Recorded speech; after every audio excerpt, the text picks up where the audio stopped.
High, আজকে 21শে March. হ্যাঁ, আজকে একটু সোয়েটারটা পরে দিয়েছি। এর কারণ হচ্ছে আজকে এইদিকে না, প্রায় এদিকে বৃষ্টি হচ্ছে, তো ভীষণ ঠান্ডা হাওয়া বইছে। আর আমার খুব গলা ব্যথা, দেখতেই পাচ্ছ। আমার একটু ঠান্ডা লাগলে এগুলো একটু ফুলে যায়, তো সেই কারণে আমি পরে নিয়েছি। আর এখন বাজে 4:10 বিকেল।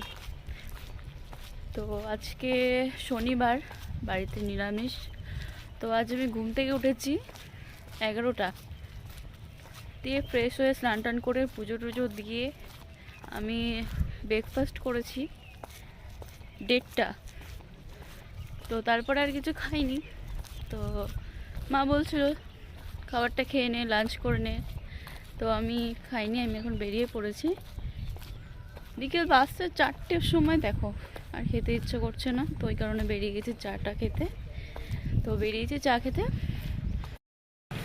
তো ফাইনালি আমি অনেক দিন বন্ধ রেখেছিলাম ভিডিও, তো ফাইনালি আজকে ভিডিওটা আবার স্টার্ট করলাম কিছু কথা শেয়ার করার জন্য। আমার এই ইয়ারে 22 কমপ্লিট হবে। তো যখন ছোট থেকে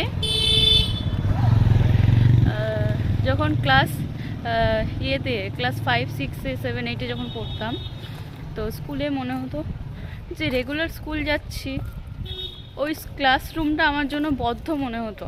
তো সেই টাইমে মনে হতো কখন বেরোবো কখন বড় হব। সবাই বলতো মাধ্যমিক দিয়ে নে, মাধ্যমিক দিলাম। উচ্চ মাধ্যমিকটা দিয়ে নে, উচ্চ মাধ্যমিক দিলাম।